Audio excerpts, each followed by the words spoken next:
بسم اللہ الرحمن الرحیم عن جابر بن سمرۃ رضی اللہ تعالی عنہ قال سمعت رسول اللہ صلی اللہ علیہ وسلم یقول ان اللہ سمى المدینۃ طابہ رواہ مسلم۔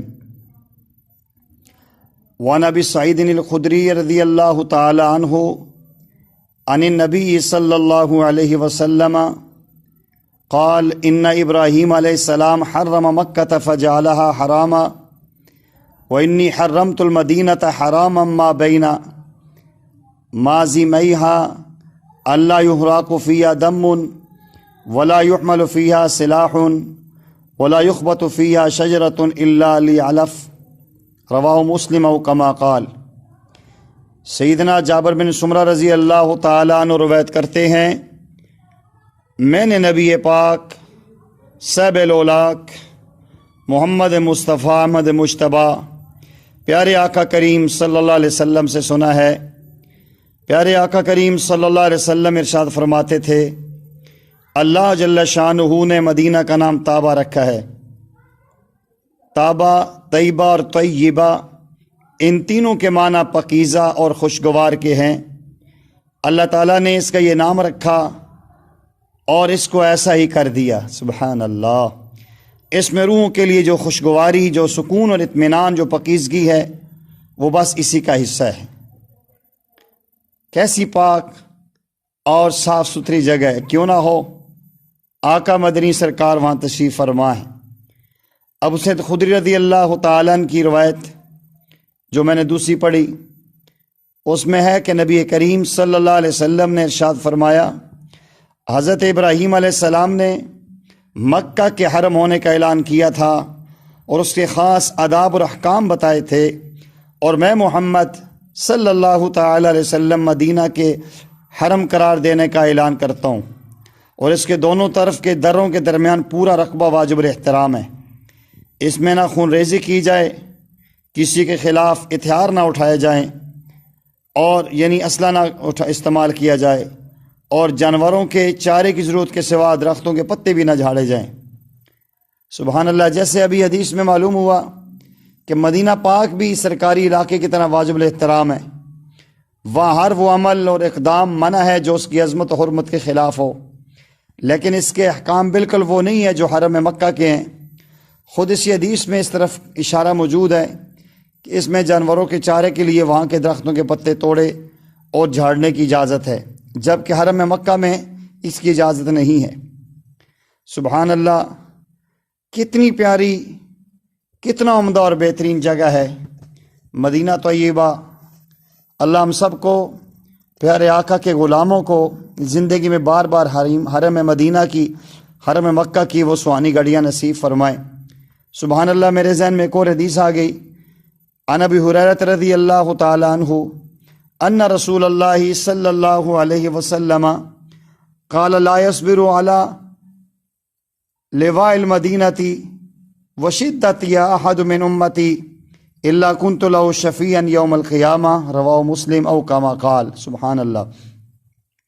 ہم سب کے پیارے آقا جناب رسول انور صلی اللہ علیہ وسلم کی حدیث ہے، سیدنا ابو ہریرہ روایت کرتے ہیں رضی اللہ عنہ کہ ہمارے پیارے آقا کریم صلی اللہ علیہ وسلم نے ارشاد فرمایا، میرا جو امتی مدینہ کی تکلیفوں اور سختیوں پر صبر کر کے وہاں رہے گا، میں قیامت کے دن کی شفاعت کروں گا، اس کی سفارش کروں گا۔ سبحان اللہ۔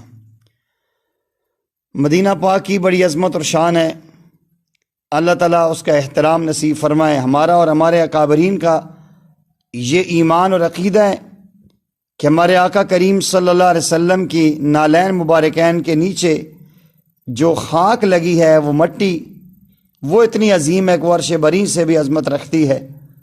اللہ مدینہ کی محبت، مدینہ پاک کا احترام ہم سب کے دلوں میں رکھے اور پیدا فرمائے۔ کتابوں میں واقعہ پڑھا ہے کہ ایک بندہ وہاں مدینہ پاک میں موجود تھا اور اپنے دوستوں سے اس نے بات کی کہ مدینہ شریف کا دہی کھٹا ہے۔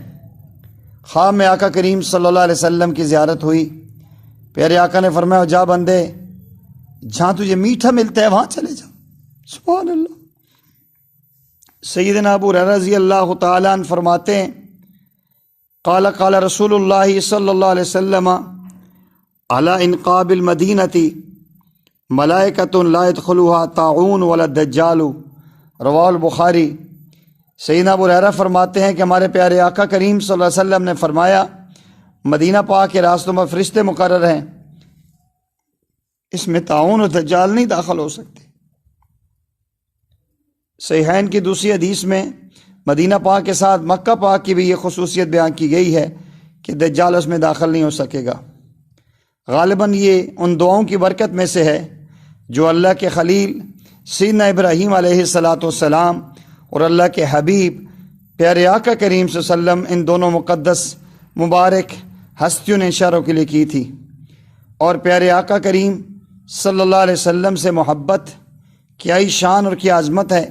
سیدنا عبداللہ ابن عمر رضی اللہ عنہ فرماتے ہیں قال قال رسول اللہ صلی اللہ علیہ وسلم من استطاع ان يموت بالمدینۃ فلیمت بها فإنی اشفع لمن يموت فیها۔ سبحان اللہ۔ سیدنا عبداللہ ابن عمر روایت کرتے ہیں نبی پاک صاحب الاولاق ساقی کوثر شافی محشر صلی اللہ علیہ وسلم نے فرمایا جو اس کی کوشش کر سکے کہ مدینہ کی اس کی موت ہو، اس کو چاہیے کہ وہ ضرور اس کی کوشش کرے اور مدینہ میں مرے، دعا مانگے۔ فرمایا کہ فإنی اشفع لمن يموت بها، میں ان لوگوں کی ضرور شفاعت کروں گا جو مدینہ میں مریں گے اور وہاں دفن ہوں گے۔ ظاہر ہے یہ بات موت فلاں جگہ آئے یہ کسی کے اختیار میں تو نہیں ہے، تاہم بندہ اس کی آرزو اور دعا تو کر سکتا ہے، وہ کسی درجے میں اس کی کوشش بھی تو کر سکتا ہے۔ مسئلہ یہ کہ جس جگہ مرنا چاہے وہیں جا کر پڑ جائے، قضاء و قدر کا فیصلہ خلاف نہیں ہے تو موت وہیں آ جائے گی۔ بہرحال حدیث کا مدعا یہی ہے کہ جو شخص یہ سعادت حاصل کرنا چاہے وہ اس کے لیے اپنے امکان کی حد تک کوشش کرے، اخلاص کے ساتھ کوشش کرے، تو اللہ تعالیٰ اخلاص کے ساتھ کوشش کرنے والوں کی ضرور مدد کرتے ہیں۔ اللہ جل جلالہ ہم سب کو آقا کریم صلی اللہ علیہ وسلم کے پاک اور مقدس شہر مدینہ پاک کی عظمت اور محبوبیت کو سمجھنے کی توفیق عطا فرمائے، اور اللہ تعالیٰ وہیں مدینہ کی ہم سب کو موت نصیب فرمائے۔ وما علینا الا البلاغ المبین۔